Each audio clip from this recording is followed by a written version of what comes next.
Minasan konnichiwa. En este noveno episodio del podcast de Kanpeki de la segunda temporada vamos a continuar y terminar por fin el episodio anterior sobre historia de Japón.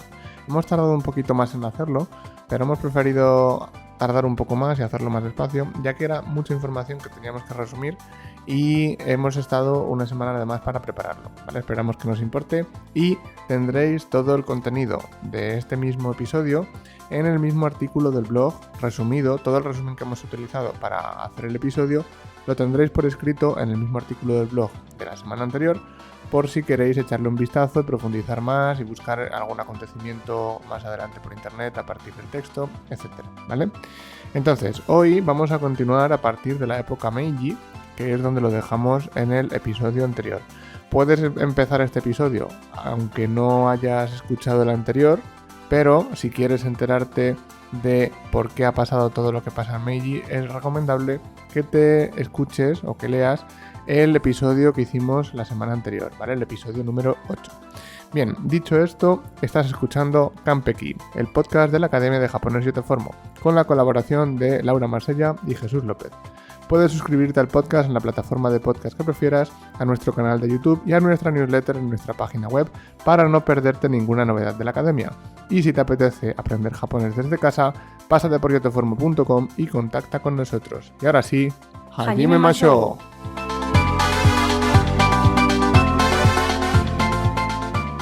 Como ha dicho Jesús, hoy vamos a continuar con el periodo Meiji, que va sobre la época entre 1868 y 1912. ¿Vale? Después de que acabásemos con el shogunato Tokugawa, comienza el periodo Meiji. Por lo tanto, en 1868 se establece la capital en Edo, que es el actual Tokio, ¿vale? Por lo tanto, antiguamente a Tokio se le llamaba Edo, y la capital se traslada a Edo. Durante todo este periodo va a haber muchas reformas para pasar a ser un estado moderno, y a esto se le conoce como la restauración Meiji. Y diremos algunas cosas sobre la restauración Meiji importantes. Vale, ante todo en esta época, ya que es una época con tantísimos cambios e incluso guerras, va a ser un poquito difícil explicarlo bien en orden, entonces vamos a intentar hacerlo de la mejor manera posible. Entonces, por un lado, os vamos a decir reformas que ha habido en este periodo, es decir, cómo pasa Japón de ser un montón de clanes divididos, de pueblos divididos, a ser un único país, ¿vale? A ver Japón como lo vemos hoy en día, más o menos. Entonces, empezando con las reformas, en 1871 se abolen los Han y se crean las prefecturas, Ken. A todos os suena esto de Aomori Ken, ¿verdad? Prefectura de Aomori. Bueno, pues entonces antiguamente había Han y entonces ahora se crean las prefecturas Ken y se empieza también a utilizar la moneda yen. También este año el gobierno imperial promulgó una ley sobre el registro de la población y al año siguiente la población fue inscrita en el registro dividida en 3 categorías: las 2 clases de la nobleza y los plebeyos, como no. También se crea un sistema financiero sólido. Las autoridades se comprometieron a realizar reformas agrarias y fiscales para estabilizar las finanzas japonesas. De nuevo, en el 1871, también el gobierno imperial crea nuevas tierras de cultivo en tierras vírgenes y en 1872 fue cancelada la prohibición de la venta de terrenos y se reconoció la existencia de la propiedad privada. Los propietarios recibieron certificados de propiedad de la tierra donde se indicaba el precio de la parcela. El sistema de certificados eliminó la forma comunal tradicional de tenencia de la tierra. Luego, por otra parte, el 28 de julio de 1873, sobre la base de este sistema de gobierno imperial, empezó la reforma del impuesto sobre la tierra, que acabó en 1880. La reforma, en lugar del criterio de rendimiento inestable de la fiscalidad, se convirtió en un precio estable para la tierra, y los propietarios de la tierra se convirtieron en contribuyentes. La contribución territorial tenía que pagarse en efectivo por la cantidad del 3% del valor de la tierra. También este año se promulgó la ley de reclutamiento obligatorio, parecido a la mili, para los hombres con 3 años de duración y otros 4 en la reserva. Además, se decidió adquirir nuevos arsenales y crear academias militares que permitieron a Japón crear un ejército nacional. En 1889 se promulga la Constitución Meiji. Un año después se constituye la primera dieta imperial. La dieta es algo parecido al Parlamento. Otra vez, en 1871, se creó el Ministerio de Educación. Y el Edicto Imperial de 1890 sobre la educación puso las bases de la modernización del sistema educativo, introduciendo la educación obligatoria de 4 años y la apertura de universidades. Hasta ahora no había escuelas para todo el mundo como tal, sino que solamente podían ir a estudiar gente de la élite, ¿no? En las épocas anteriores. Y hombres, normalmente hombres. Además, esto hizo que en muy pocos años la tasa de alfabetización, tanto masculina como femenina, superase el 90%. También se estandarizó la lengua japonesa, fragmentada en muchos dialectos, para así desarrollarse el japonés actual que todos los japoneses hablan, llamado Hyoyungo, y se simplificaron los sistemas de escritura. Es decir, obviamente, en cada época puede que haya existido una especie de Hyoyungo, un japonés general, pero en esta época Meiji es cuando sí que se estandarizó y el japonés de aquella época es parecido al japonés de la época actual. Obviamente ha cambiado mucho, igual que todos los idiomas, pero ya todos los japoneses de cualquier zona, tanto en el norte como en el sur, podían entenderse perfectamente en una lengua nipona estandarizada, por así decirlo. A medida que la restauración Meiji intentaba devolver al emperador a una posición superior, los esfuerzos se concentraron en establecer un estado Shinto más parecido al estado de 1000 años atrás. ¿Vale? Es decir, con el ascenso de nuevo del emperador al trono, de nuevo introdujeron la religión sintoísta como la religión más fuerte del país. Se estableció una oficina de culto Shinto, es decir, sintoísta, categorizada en importancia por encima del Consejo de Estado. Se adoptaron las ideas Kokutai de las escuelas Mito y se puso el énfasis en la divinidad ancestral de la familia imperial japonesa. La religión Shinto fue separada de la administración budista y se restauraron sus características. Aunque el budismo sufrió el apoyo del Estado al Shinto, tuvo su propio resurgimiento. Y el cristianismo también fue legalizado y el confucianismo se mantuvo como una doctrina ética de importancia. Sin embargo, incrementó cada vez más la cantidad de pensadores japoneses identificados con ideologías y metodología occidental. El gobierno Meiji promueve activamente el ideal femenino de buena esposa y madre sabia. Muchas cosas se hacen por primera vez en esta época, en la época Meiji. Por ejemplo, el servicio postal, el primer servicio ferroviario. En esta época también surgen los zaibatsu, que son grandes grupos de empresas industriales, comerciales y financieras controladas por holdings que monopolizaban la economía. Poseían una estructura claramente piramidal y su propiedad recaía en las grandes familias japonesas. Una de las más famosas es Mitsubishi, los 3 diamantes, ¿vale? Otra también muy famosa es Mitsui, pero quizás en España no la conocéis tanto. Bien, después de todos estos cambios y cosas que han surgido en Japón en esta época, esta restauración Meiji, ahora os voy a hablar de la parte bélica de esta época, ¿vale? Entonces no, cambiamos de tema, digamos, pero todo en la misma época, ¿vale? Sobre todo hablaremos de 2 hechos históricos muy importantes. El primero es la Primera Guerra Sino-Japonesa y el segundo es la Guerra Ruso-Japonesa. Bien, vamos a empezar con el primero. Entre 1894 y 1895 se da la Primera Guerra Sino-Japonesa, por la cual Japón lucha contra China y gana para intentar conseguir Corea. En abril de 1895, China y Japón firman el Tratado de Shimonoseki, por el cual Japón queda como vencedor y Corea deja de ser un estado vasallo de China y pasa a estar bajo influencia japonesa. Además, China acepta la cesión de Taiwán, las Islas Pescadores y Liaodong a Japón. En 1902 se firma la Alianza Anglo-Japonesa, que establecía una cooperación militar entre ambos países y aseguraba, con ciertas excepciones, que una nación auxiliaría a la otra en caso de guerra. El objetivo principal de esta alianza era contener los intentos de expansión del Imperio ruso en el Mar Amarillo, que se juzgaban malos tanto para los intereses japoneses como británicos en China y el Pacífico. Por otra parte, entre 1904 y 1905, Japón gana en la Guerra Ruso-Japonesa. Esta guerra fue un conflicto surgido por las ambiciones imperialistas rivales del Imperio ruso y el Imperio de Japón en Manchuria y Corea. Los principales escenarios del conflicto fueron el área alrededor de la península de Liaodong y Mukden, los mares de Corea y Japón y el Mar Amarillo. Los rusos buscaban un puerto de aguas cálidas, que no se congelaran en invierno, en el Océano Pacífico para uso de su armada y para comercio marítimo. Por eso, el puerto de Port Arthur, en China, sería capaz de mantenerse funcionando todo el año. Sin embargo, como Japón tenía la isla de Taiwán, así como el protectorado sobre Corea y la península de Liaodong, Port Arthur está en esta península. Es decir, Liaodong es una península y dentro está Port Arthur. Entonces, como Japón tenía el control de Liaodong, tras la firma del Tratado de Shimonoseki, que hemos dicho previamente en la guerra sino-japonesa, por este motivo entraron en guerra Rusia y Japón. Sin previa declaración de guerra, el 8 de febrero de 1904, los japoneses atacaron Port Arthur, hundiendo algunos buques de guerra e inmovilizando al resto. De esta forma, los japoneses aseguraron su dominio del mar y desembarcaron tropas en la península de Corea.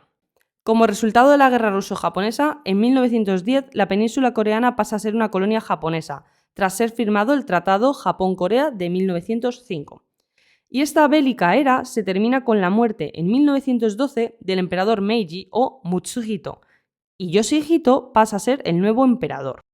Pues, como decía Laura, una vez en 1912 muere el emperador Meiji, o el emperador conocido como Mutsuhito, empieza una época que luego dará lugar a otra época aún más conflictiva, que son las épocas de Taisho y Showa, las épocas donde en el mundo ocurren la Primera Guerra Mundial y la Segunda Guerra Mundial respectivamente, ¿vale? Así que salíamos de una época donde hubo un montón de conflictos para entrar en otras dos épocas con más conflictos, ¿vale?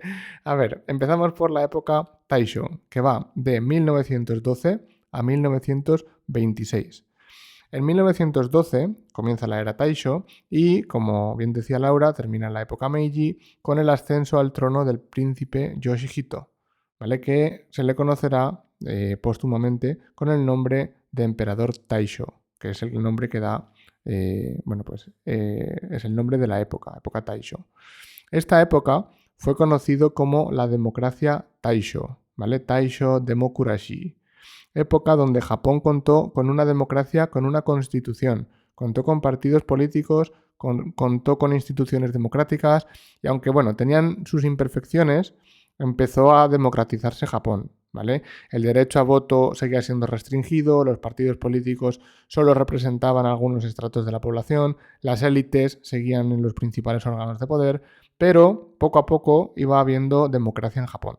Durante los primeros años del siglo XX hubo un movimiento que pedía una mayor democratización y se basaba en tres pilares: instaurar el sufragio universal, la supresión de la relación de explotación entre capitalistas y proletarios y el fin de políticas de base imperialista, ¿vale? En 1925 finalmente se amplía el sufragio a todos los hombres mayores de 25 años, aunque quedó severamente restringido por la Ley para el Mantenimiento del Orden Público, que limitó de forma severa la libertad de expresión, de pensamiento, de reunión y de asociación. Mientras ocurría todo esto, paralelamente, se produjo el ascenso desde la primera década del siglo XX del socialismo y del comunismo, a la vez que se dieron ataques también por parte de los elementos más violentos del comunismo y del anarquismo hacia los representantes de las instituciones oficiales. A su vez, por otro lado, en diciembre de 1923 hubo un gran terremoto en Kanto de 7,9 grados en la escala Richter que afectó a Tokio, a Yokohama y a las prefecturas de Chiba, Kanagawa y Shizuoka, y murieron entre 100 y 150.000 personas.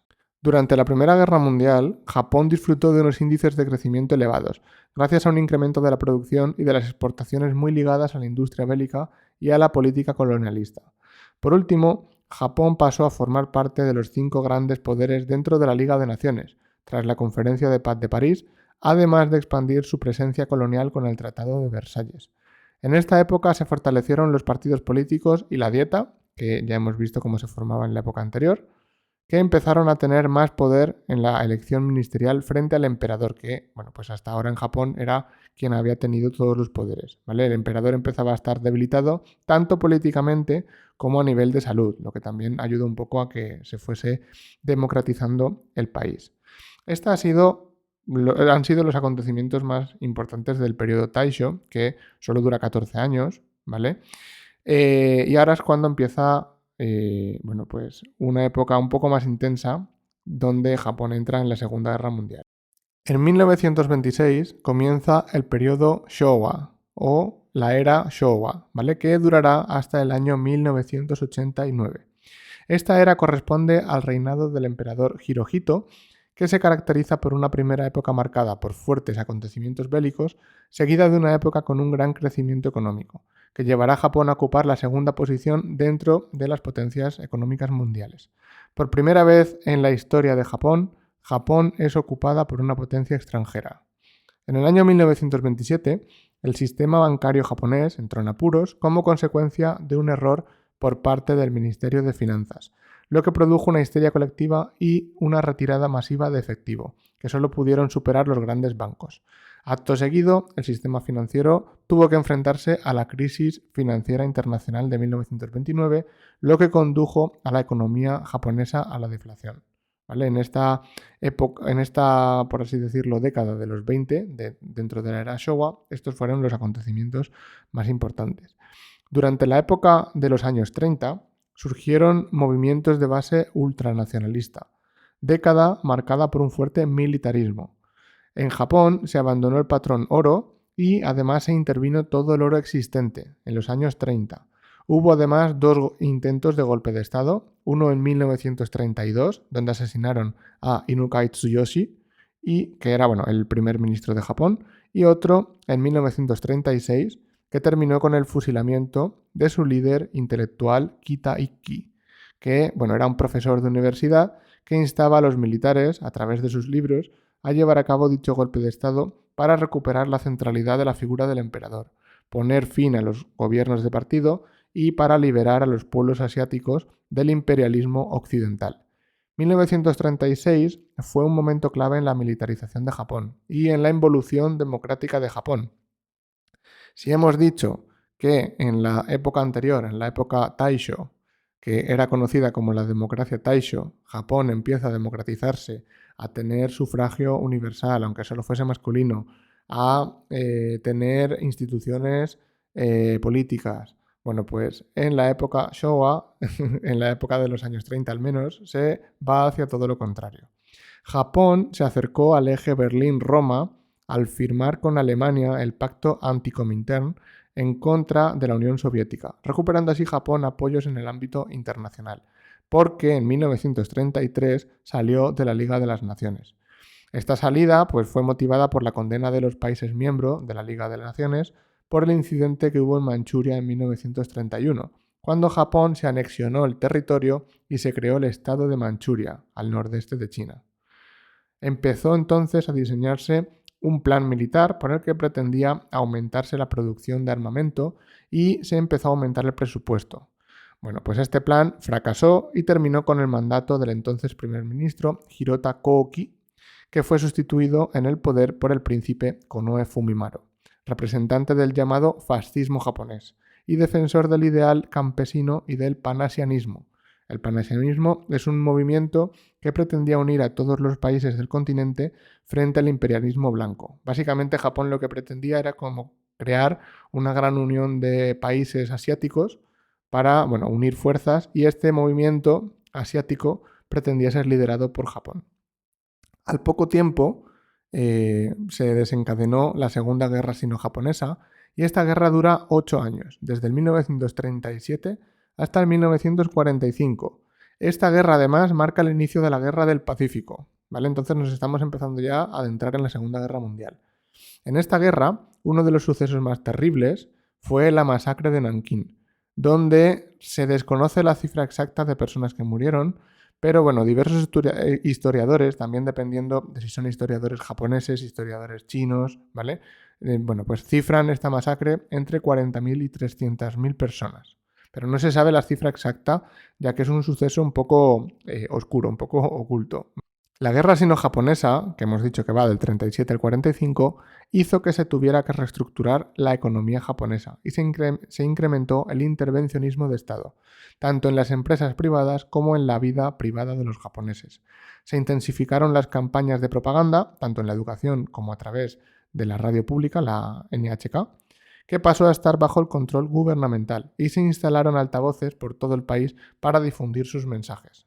Japón buscaba, en este momento, ser la nación líder entre las naciones asiáticas y formar la gran esfera de coprosperidad de Asia Oriental, llamada en japonés Daitoa Kyoeiken, proyecto con el que tenían la esperanza de conseguir el control de muchos de los recursos naturales que había en China, las Indias holandesas, la Indochina francesa y otros territorios del Pacífico que quería invadir, ya que Japón necesitaba recursos estratégicos y tenía que lidiar con la restricción de las exportaciones hacia el Pacífico por parte de Reino Unido y Estados Unidos. Básicamente se quería unir pues, todos estos territorios y ser liderados por Japón, pero bueno, ya además pues poder tener acceso a todos estos recursos estratégicos.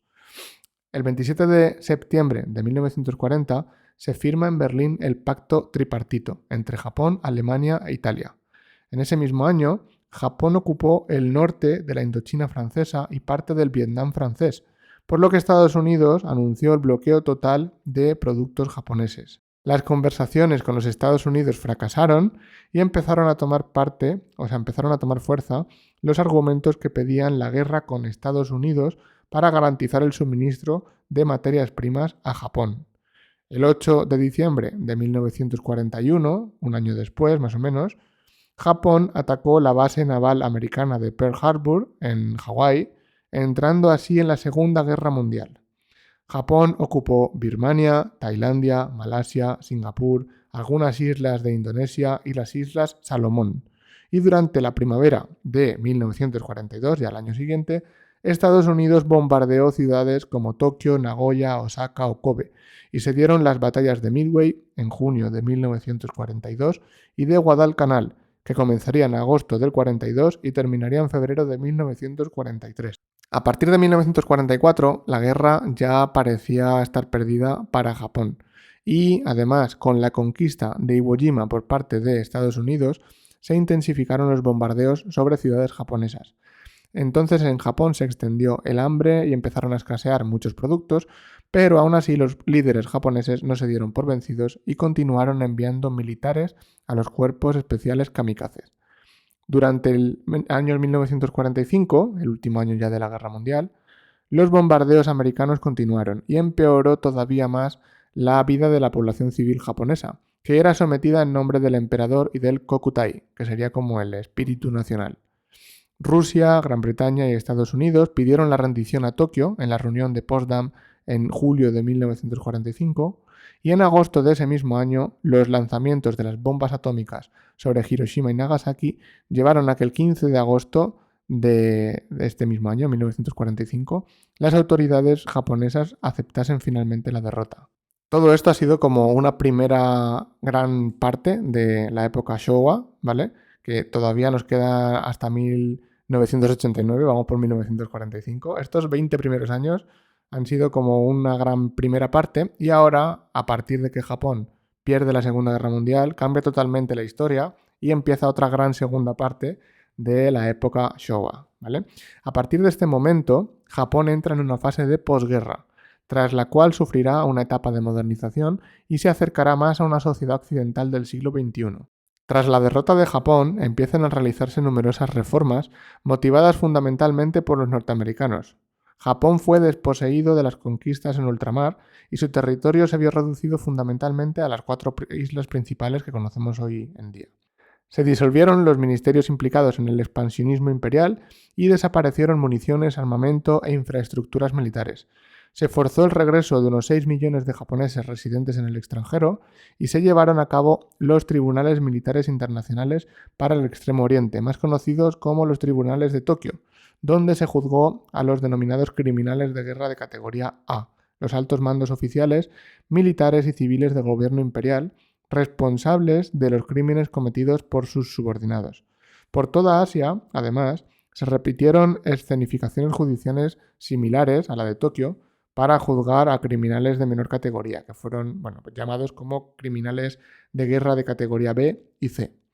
Inspirándose, además, en la Carta Magna de Estados Unidos, elaboraron un texto que desposeía al emperador japonés de la soberanía y la otorgaba al pueblo japonés.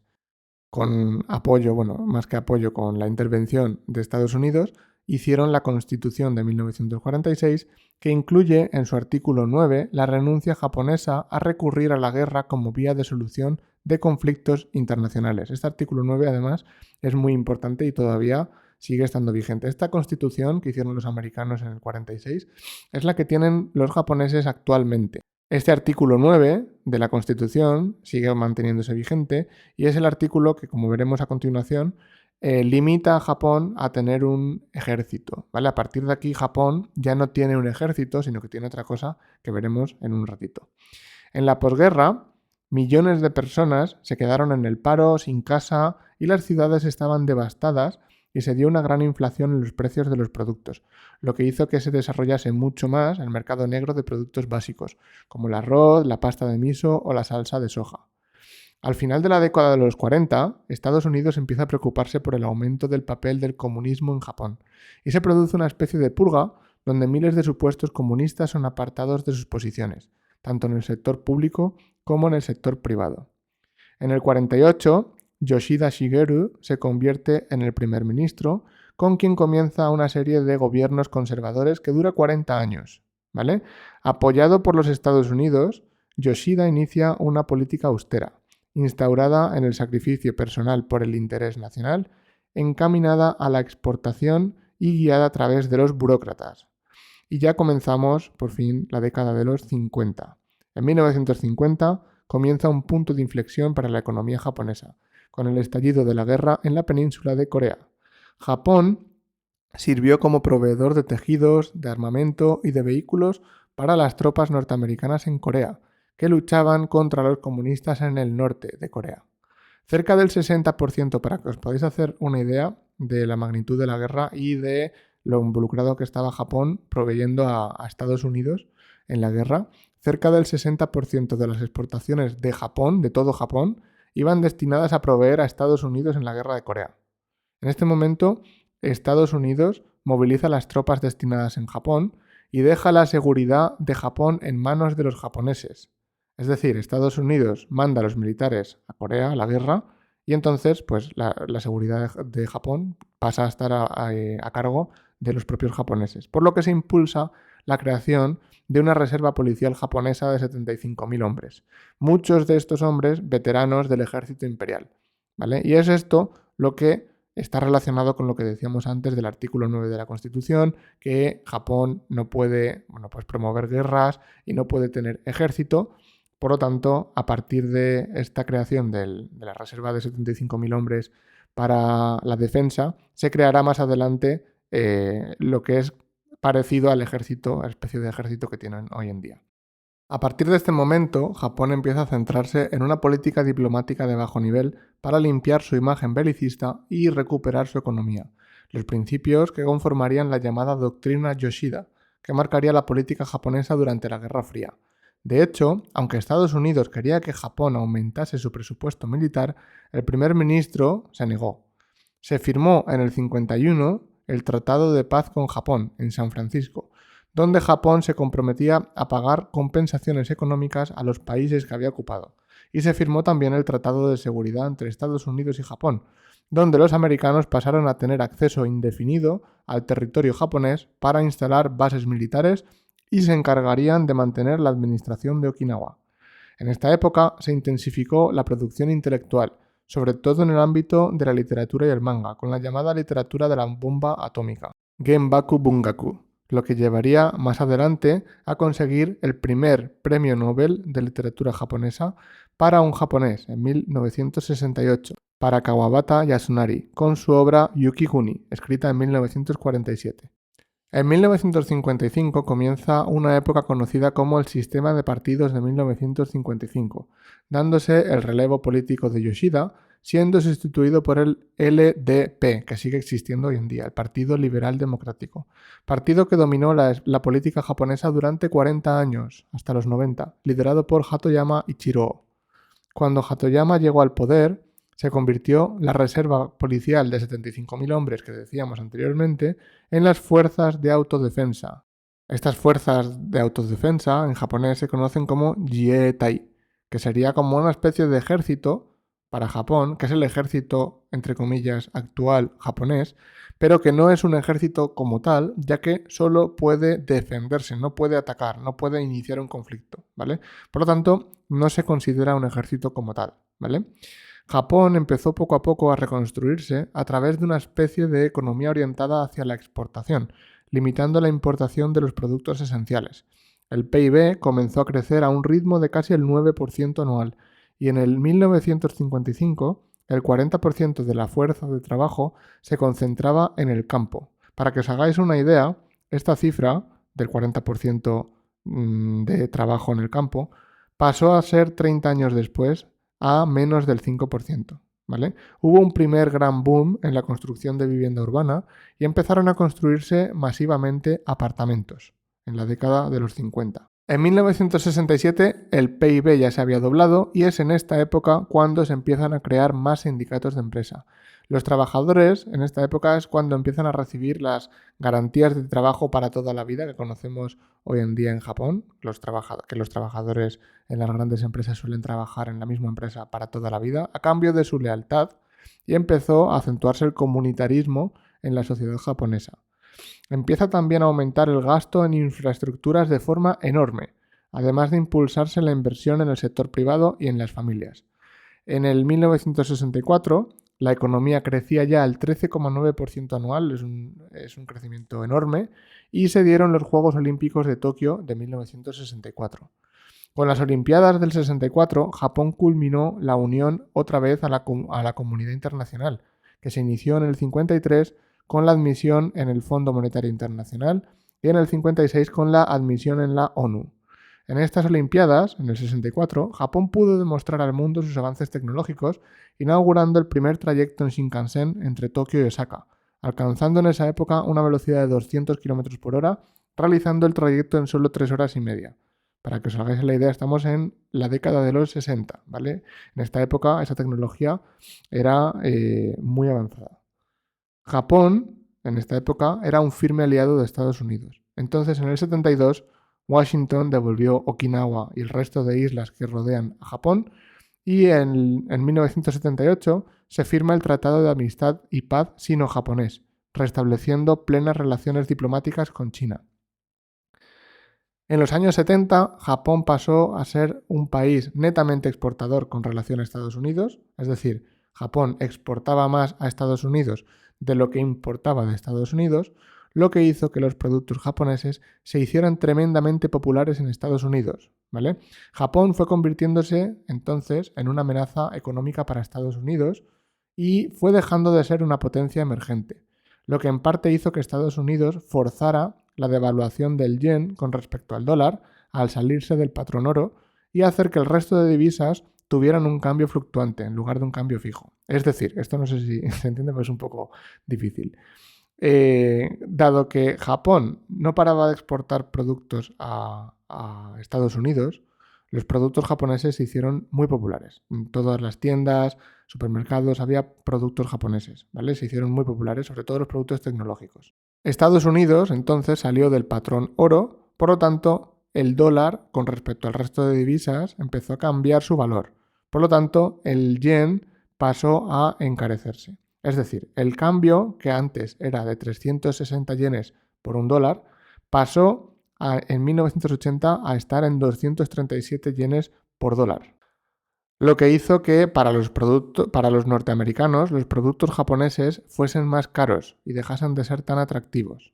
Además, en 1973, Japón se vio afectado por la crisis del petróleo, lo que en parte provocó que en el 74 la economía japonesa no creciera, pero que en parte dio un empujón también al sector del automóvil japonés, porque era famoso por producir coches de bajo consumo que se hicieron tremendamente populares frente a marcas como General Motors, ¿vale? Marcas estadounidenses, abriendo plantas de producción en Norteamérica de marcas como Nissan o Toyota.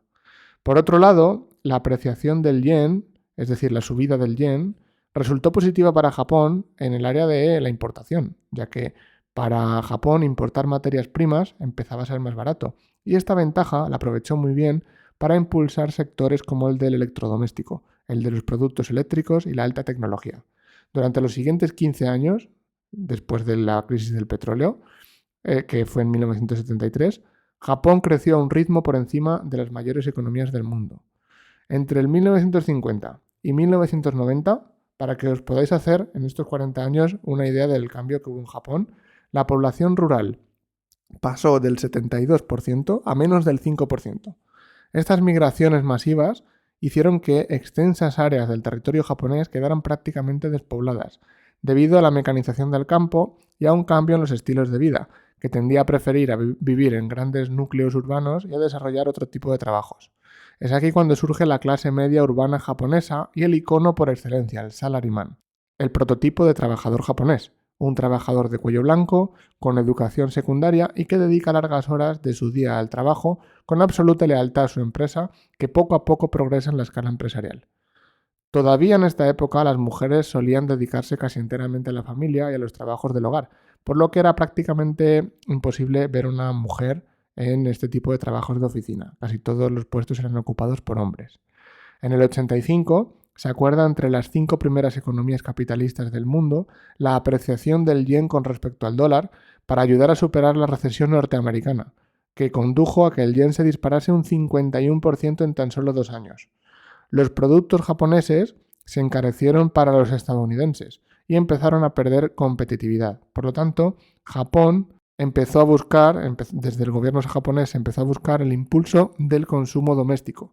Consumo doméstico significa consumo interno de Japón, ¿vale? Que los japoneses consuman más los productos japoneses. ¿Cómo lo hicieron? Reduciendo los impuestos y reduciendo los tipos de interés. Todo esto junto a unas materias primas aún más asequibles para los japoneses, ya que si no paraban de aumentar el yen con respecto al resto de divisas, los japoneses tenían más poder adquisitivo con respecto al resto del mundo, pues las materias primas empezaban a ser más baratas. Todo esto hizo que se redujesen los costes de producción y los productos japoneses de alta tecnología volvieran con fuerza a los mercados internacionales. La cantidad de dinero en circulación fue en aumento y se empezó a inflar la burbuja especulativa inmobiliaria, aumentando muchísimo el precio de la vivienda. Y por último, el 7 de enero de 1989 muere el emperador Hirohito. El 8 de enero de 1989 termina la época Showa y comienza la época Heisei con el ascenso al trono del emperador Akihito. Empezamos entonces, chicos, la época Heisei, el periodo Heisei, que va desde 1989 hasta 2019. La mayoría de los que estéis escuchando este podcast seguramente habréis vivido esta época, la época Heisei. Quizás alguno que también esté escuchando esta época, o sea, este podcast, ha vivido parte de la anterior, ¿vale? Por lo que todo esto que estamos contando ahora es lo que más os va a resultar familiar, ¿vale? Entonces, en 1989, Akihito asciende al trono como emperador. Los primeros años del reinado de Akihito se caracterizan por un acercamiento al pueblo japonés y a los países vecinos. En el 1989, una delegación de la China comunista fue recibida por el emperador, momento en el que Japón se disculpó por las atrocidades cometidas por el ejército imperial. Akihito, unos años más tarde, sería el primer emperador japonés de la historia en visitar China. En esta época estalla la burbuja económica japonesa y Japón entra en un estancamiento que durará durará hasta nuestros días. En 1989, la bolsa japonesa empieza a desinflarse y los bancos empiezan a encontrarse con numerosos impagos, tanto por parte de particulares como de empresas. Esto lleva a la quiebra a entidades bancarias como Sanyo Bank, Yamichi Securities o Hokkaido Takushoku Bank. Empiezan entonces a quebrar negocios y se dieron despidos masivos, que además se vio reflejado en una gigantesca ola de suicidios, ya que los japoneses no estaban acostumbrados a este tipo de rechazo y de fracaso, como es el despido. Para que os hagáis una idea, entre 1997 y 1998 se quitaron la vida a más de 50.000 personas en Japón, ¿vale? Fue una ola enorme de suicidios. Otros sucesos destacables en esta época fueron el atentado en el metro de Tokio con gas sarín por parte de la secta Aum Shinrikyo en 1995.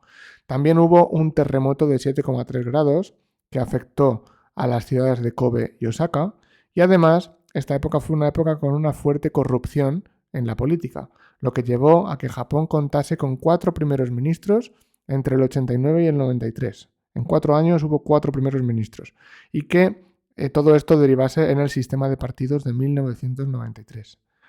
Por otro lado, aunque según su constitución las fuerzas de defensa japonesas no pueden atacar, sí que pudieron participar en algunas misiones de paz de la ONU, como en Camboya y Angola en el 1992, y en los Altos del Golán en 1996 y en Timor Oriental en 1999.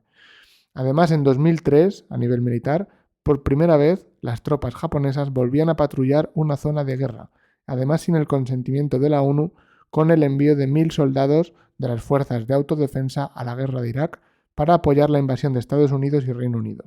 Con la entrada en el siglo XXI, Japón se encuentra en un profundo estancamiento económico, causado sobre todo por los cambios en la estructura demográfica del país y en la pérdida de poder adquisitivo que ha sufrido parte de la población.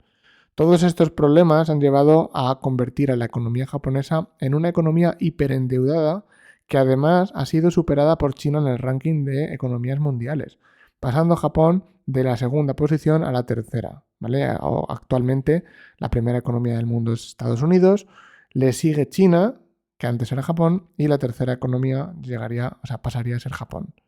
En 2011 ocurrió la peor catástrofe en Japón desde la Segunda Guerra Mundial, uno de los terremotos más grandes de la historia de Japón, seguido por un tsunami que destrozó la región de Tohoku y además afectó a la central nuclear de Fukushima, provocando el segundo accidente nuclear más grave de la historia en el mundo, para que os hagáis la idea del alcance de este desastre, aunque bueno, seguramente todos los que estéis escuchando este episodio conocéis la catástrofe que ocurrió en 2011. La era Heisei termina el 30 de abril de 2019 con la abdicación del emperador Akihito y en este caso le sucederá la era Reiwa a partir del 1 de mayo de 2019. Y ahora sí, Laura, terminamos con la época Reiwa. El 1 de mayo de 2019, entonces empezamos con la época actual, la era Reiwa, y el emperador Naruhito asciende al trono. Es la primera vez que el nombre de una era japonesa es tomado de una obra literaria japonesa. Este año también, el 1 de octubre, aumentó el impuesto al consumo del 8 al 10% y con parte de los recursos generados se financiará un nuevo programa de educación preescolar gratuita. El 31 de octubre de ese mismo año, en Japón, el castillo Shuri de Okinawa sufrió un incendio. Actualmente lo están reconstruyendo y se cree que lo finalizarán para el 2026. Ese castillo es muy importante en Okinawa, así que ha sido una tragedia bastante importante. Los Juegos Olímpicos de Tokio de 2020, como todos sabéis, debido a la pandemia del coronavirus, fueron aplazados al 2021 y se desarrollaron entre el 23 de julio y el 8 de agosto de 2021 en Tokio, Japón. Desde el 16 de enero de 2020 comenzó la pandemia de la COVID-19, más conocido por todos como el coronavirus. La pandemia aún sigue, pero por el momento ha dejado 52.295 fallecidos en Japón, frente a los 116.000 muertos que ha habido en España, simplemente para que os hagáis una idea de la diferencia. Debido a la pandemia, Japón cerró sus fronteras durante 2 años y medio a turistas extranjeros y por fin, desde el 11 de octubre de 2022, se puede visitar de nuevo el país del sol naciente y espero que dure y no lo vuelvan a cerrar. El 16 de septiembre de 2020, el primer ministro japonés Shinzo Abe renuncia a su puesto por motivos de salud y le sustituye Yoshihide Suga. En el año 2021, la lenta distribución de la vacuna, la oposición ciudadana a los Juegos Olímpicos y la peor ola de contagios del archipiélago durante el verano de 2021, coincidiendo con los últimos coletazos de la competición deportiva, pasaron factura al ex primer ministro Yoshihide Suga, que acabó renunciando al cargo a principios de septiembre. La dimisión del mandatario desencadenó una lucha de poder en el seno del gobernante Partido Liberal Democrático, una formación conservadora al mando del país desde hace más de 6 décadas, como antes dijo Jesús. Fumio Kishida se hizo con su presidencia y, aprovechando un propicio desplome de contagios en el país, convocó elecciones anticipadas, logrando retener el mando tras prometer un nuevo capitalismo y ayudas a la ciudadanía por la pandemia. El 15 de enero de 2022 se produce una erupción en el volcán Hunga Tonga, la cual ocasionó un tsunami en Chile, Japón, Perú, Tonga y la costa oeste de Estados Unidos y Canadá. También ocasionó la subida del nivel del mar en México, así como alertas de tsunami en Fiyi, Nueva Zelanda, Samoa y los estados estadounidenses de Alaska y Hawái. En julio de este mismo año muere asesinado el ex primer ministro de Japón, Shinzo Abe. Fue primer ministro de Japón desde el 26 de diciembre de 2012 hasta el 16 de septiembre de 2020, aunque también es verdad que lo fue del 2006 al 2007, Con ello, se convierte en el primer ministro con más años de servicio en la historia de Japón. En el Mundial de Fútbol de 2022 de Qatar, Japón logró avanzar a los octavos de final, luego de que fuera el mejor equipo del Grupo E tras superar a Alemania y a España. Los nipones firmaron por segunda vez consecutiva la hazaña de llegar a dicha instancia. Por último, en agosto de 2022 se promueve la campaña Sake Viva, que invita a los jóvenes de entre 20 y 39 años a presentar propuestas destinadas a revitalizar la industria de las bebidas alcohólicas y a solucionar sus problemas, así como a que beban más alcohol. Sin embargo, va un poco en contra de un gran problema actual en Japón: los ryoone, durmientes de la calle. Sobre todo, a Japón le preocupa ahora en las fiestas de fin de año, porque los ryoone son personas que se quedan dormidas en la calle por el exceso de alcohol y son atropelladas o asesinadas. Por ejemplo, en Okinawa, al extremo sur del país, hace 3 años se reportaron 7.000 casos de personas que murieron por estar durmiendo en la calle. Es decir, estos ryoone son personas que después de una noche loca, después de beber y beber alcohol, se quedan dormidas en la calle, y la verdad que es preocupante porque incluso se quedan dormidos en mitad de la carretera, en un paso de peatones, en cualquier sitio donde os lo podáis o no os lo podáis imaginar. Así que es un problema bastante importante. Por lo tanto, promover que los jóvenes beban alcohol va en contra de lo que está sucediendo actualmente. Y de momento, pues así están las cosas en Japón. Hemos intentado hacer los 2 podcasts de historia japonesa de la mejor forma posible. Son muchísimos años que hemos tenido que resumir. De momento, en cuanto a la historia japonesa, lo dejamos aquí. Esperamos que más o menos hayáis podido tener una idea general de los sucesos más importantes a nivel histórico que han ocurrido en Japón desde hace mucho tiempo, desde la prehistoria hasta hoy en día. Obviamente no hemos podido hablar de todo lo que ha ocurrido en todas las épocas porque entonces sería interminable. Lo hemos hecho solo en 2 episodios, pero ya, como dijimos en el episodio anterior, si os gustan este tipo de episodios, más adelante quizás podríamos hacer alguno en concreto sobre profundizando en épocas concretas, ¿vale? Esperamos que os haya gustado. Recordad que tenéis todo esto redactado en el blog por si le queréis echar un vistazo.